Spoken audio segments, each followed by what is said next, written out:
fans, welcome back to Facebook Live, Zoo to You. I'm Zookeeper Selena, and today we're in another amazing location that you may never have seen here in the tropical forest building that we call home. Today we are up on the roof. A lot of you may be thinking the tropical forest has a roof, it just looks like a canvas dome. Well, in fact, we do have a roof, and today we're going to give you a behind-the-scenes roof tour in the tropical forest. So some of the things you might be seeing behind me right now are a little unusual and interesting. So our friends that are flying above us are African straw-colored bats. These guys actually live here in the tropical forest, and you have probably walked by them many, many times but not noticed them. Right now they're roosting over the hippo exhibit. So when you come during the day and these guys are asleep, they will be roosted above the hippo exhibit, and you should look for them there. But right now they're out and about because it's getting towards the end of the keeper's day and they've just been fed up here on the roof. So the reason I love the roof is because I get to see these awesome bats going over my head every day. That's also why you saw at the beginning I'm wearing these goggles and these long sleeves. That's just part of our protocol here with the bats. A lot of people are afraid of bats. There's a lot of myths about them that you might think they drink blood, you might think they're gonna fly in your hair, you might think they're just rodents of the air. I'm here to tell you that those things are not true and they are very, very false. In fact, I have never had a bat fly into my hair, and I have been up on this roof many times while they're doing this awesome swirling behavior. But if you want to look down to this cage, now this looks a little rough around the edges, but let me explain. This is a very important part of the roof. So not only do the bats live in the tropical forest as free flight animals flying around in the same space as you, but we also have a pretty big bird collection here at the tropical forest. And when we get new birds, the most important thing that we have to do is what we call howdy. So what we will do is we'll put the new bird in this cage for just a couple of days so that the other birds that live here in the tropical forest can see them, smell them, hear them, and then eventually when we release the bird out with the rest of the friends, they're all used to each other and no drama ensues, hopefully. But also the cage is helping us right now feed our bats. So right here we have apple juice. These are fruit bats. In the wild, they spend most of their time sucking the juice out of fruits. So we help them out by giving them a little juice pre-made. And then we also have some hangers in the cage that are full of their diet, which includes cantaloupe, lots of greens, a cereal called Apple Jungle that we soak in apple juice, as well as apples, bananas, and grapes. They love it. In the morning when I come in to take care of these animals, all that food will be gone, which it seems like a lot. It's almost about 12 quarts just of the cereal alone. But the bats are very hungry and they have a lot to do during the night. They're gonna spend the whole night eating, flying around, roosting in the trees. I don't know if you can really see them, but we do have a couple clusters up here. There's one little guy. It's hard to see from far away, but these bats are extremely social. They live in Africa, which is why they are called African straw-colored fruit bats. And in the trees in Africa, you can actually find them in giant clumps, up to about 1,000 individuals in one clump. Here in the tropical forest, we keep a count of about 60. Sometimes we do have babies. Oh, this guy's crash landed here. He's right there. There he goes. You can see they are very normal looking bats. They're always upside down, they're always flying around, and they are very good at roosting.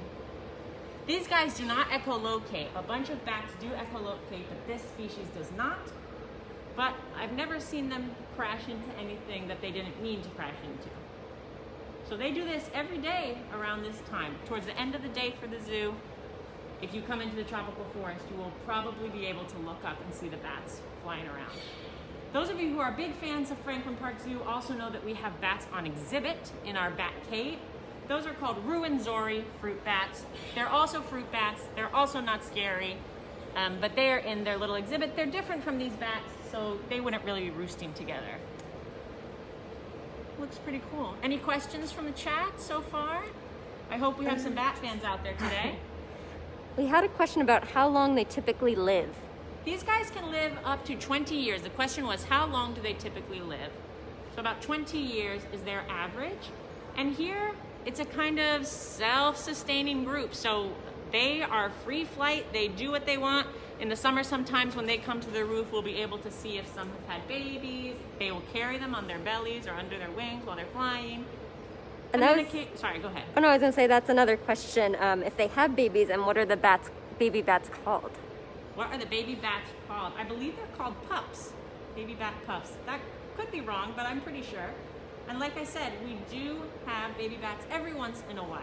It's pretty cool to be up here and see them. When the mother bats fly over, they'll be hanging onto them. And then when the baby bats are learning to fly, occasionally we'll find one maybe roosted in a tree in the morning or kind of lost. And all we have to do is bring them up here and set them down in the little roof cage. And then in the evening, their mother comes and gets them, and we hardly ever have a problem. So they're pretty brilliant, these guys. And Bob had an interesting question. He said he's heard about a fungus that's hurting bats. Yes, is that Bob, true? Great question. So Bob just mentioned a fungus that is hurting bats. That is correct. I believe it's called the white nose fungus. Bob, if you know what it's called, please put it in the chat so you can teach me. But this is a fungus that is hurting a lot of native bat populations. You know, here in Massachusetts, we do have bats. You may not always see them, especially if you live in the city, but we do have bats, and this is something that's been affecting them for a while. So there's been a lot of research going into the fungus, and it's interesting, you know, it's sort of traveling countries, and the scientists are trying to figure out how can we manage this, because it is bothering the bat population. Great question, Bob. That's a very good conservation-based question. See, Julianne was wondering what happens during the cold months versus our summer, if it's fully climate controlled and if they get any kind of fresh air. Julianne asked about the climate control here in the tropical forest. So this building is pretty much climate controlled. We have heat all winter long, and it's actually very, very warm in here right now, even though it's pretty cold in Boston today. So these guys do pretty well all year long. They're moving around. We do notice that in the fall, as it starts to get a little cooler, right before we really turn on the heat permanently for the winter, the bats will eat more food. They have very, very high metabolisms, which is why they have to eat a lot of sugary fruits to keep them going. So in the winter, we tend to increase the amount of food that they get just so that they can stay warm. And of course, they all huddle together in their roosts, so they provide a little body warmth there as well. But if you've ever been to the tropical forest in the summer, it is extremely hot in here. This building definitely holds heat. So they have a pretty good setup here. Bob followed up and said it's white nose syndrome. Thank you, Bob. Bob followed up. It is white nose syndrome. I got it right. My college professors will be proud of me. Kelsey wanted to know how we check on their health. Kelsey asked, how do we check on their health? So one of the easiest ways that zookeepers check on an animal's health is through observation. So when we're up here on the roof, we can see a lot of them coming down. I think they're getting freaked out because I'm projecting so much on the roof. We can see them coming down, so we can see their bodies. And obviously, if they're ill, it's going to affect their ability to fly, their ability to eat, things like that. So that's one of the main ways we can do it. We also do try to do a big census every week, so that gives us a sense of, you know, how many bats are out there, have any sort of passed away, are we seeing any really obvious new ones? It's a constant game, but luckily these guys are out and about, so any zookeeper that works in the tropical forest has an opportunity to see if something is going wrong and report it back, and that's how we take care of our friends here. Katie was wondering if we're able to tell them apart, and do they have any personalities that stick out to you? Katie asked, can we tell them apart, and are there any exciting personalities here?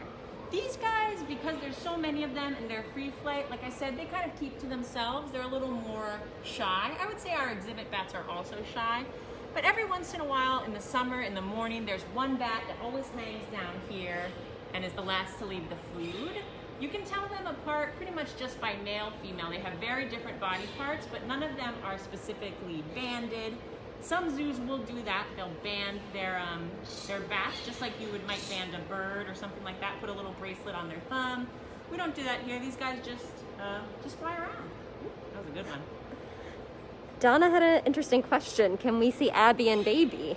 Donna, you read my mind. So Donna just asked, can we see Abby and Baby? This is an interesting question because this is not a tapir zoo to you. However, one of the great things about the tropical forest roof is that we look over pretty much every exhibit. And just to my left here, just happens to be the tapir exhibit. So let's crawl to this planter safely. We're very safe. We're way up high. Our horticulture team actually does this all the time to manage these plants. And I can see Abby right there. So now you're looking right over the tapir exhibit. Abby, can you see us? She's waving with her nose, Donna. I don't know if you can tell. She is definitely waving. I don't know where Miss Millie Tanya is. Oh, I see her. She's coming around the corner. Here she comes. Abby's going to go get her for her close-up. It's nearing the end of the day, Donna, so where Abby is headed right now is actually the door to her behind-the-scenes space. And Millie is following her. Look at Miss Millie. I cannot believe this baby girl has lost all her stripes already. It's unbelievable. And how old is Millie now? Millie is almost 6 months. She was born on September 29th. So is that 6? I think so. Almost, yeah. Just about 6. And these guys are doing great. I know we have a lot of baby fans in the Zoo New England fandom. So Miss Millie's doing good, and everybody else is doing good. If any of you have any other questions about the babies, they are all doing well. Oh, Millie said, I gotta go. I'm running late. Had a question of if the bats bother the other animals. The bats do not bother the other animals. That was one of our questions. Do the bats bother the other animals? No. They are roosted most of the day, and when they come down at the end of the day, pretty much all the animals that are on the very obvious exhibits are heading in for the night. So we've never had any dramas with the bats. So one thing that you can always remember when you come to the tropical forest is that there may be a tropical forest zookeeper standing above and watching you. It sounds a little creepy, but it's actually really fun to be up here and get to see all the different exhibits. You can kind of overlook into certain areas. We can't do it right now because we're carrying a camera. It's not that easy to navigate. This one's pretty easy. Oh, Millie's got the zoomies. There she goes.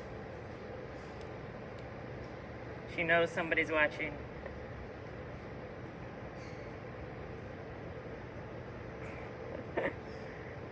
This area up here on the roof is also a great place to talk about how much teamwork goes into keeping the tropical forest alive. So as you can see, we have a lot of plants up here.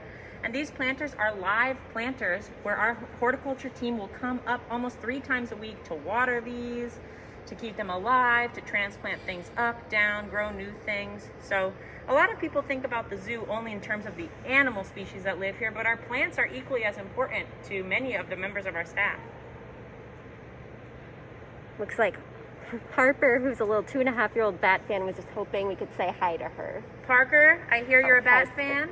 Harper. Harper. Well, yep. I hope there's a Parker too, but Harper, I hear you're a bat fan, and I hope you're enjoying. I'm glad you are a bat fan, and I hope that you will teach more of your friends about how awesome bats are. And Brian was asking if we can see gorillas from here. We cannot see gorillas from here, Brian. This is not the best overlook for them. We'd have to kind of crawl into some planters that aren't going to really work for us. But please come and see our troop.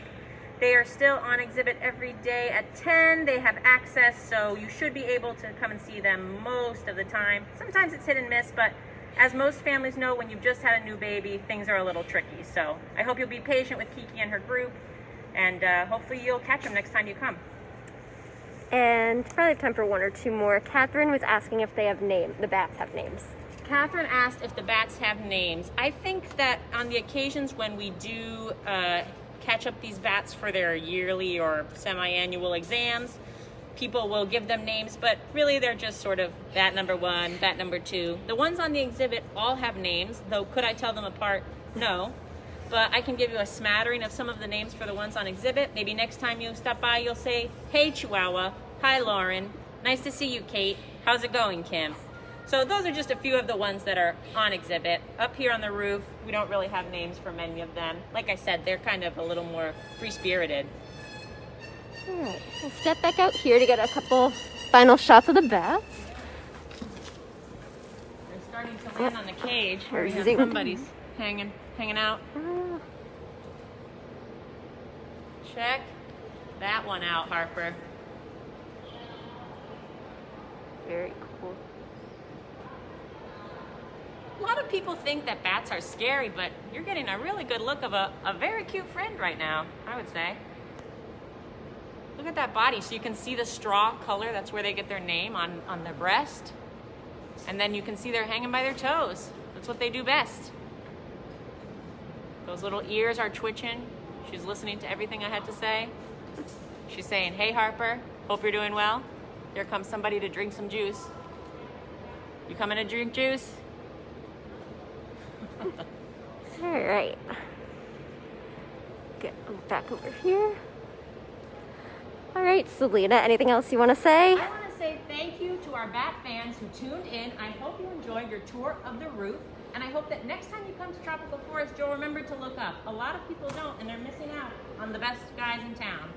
Have a great afternoon. I hope you're getting lots of rest after daylight savings. I'm still struggling. The bats obviously don't have a problem at all. So have a great afternoon. Thank you for tuning in. Facebook Live, Zoo to You, and this is Zookeeper Selena saying, stay batty.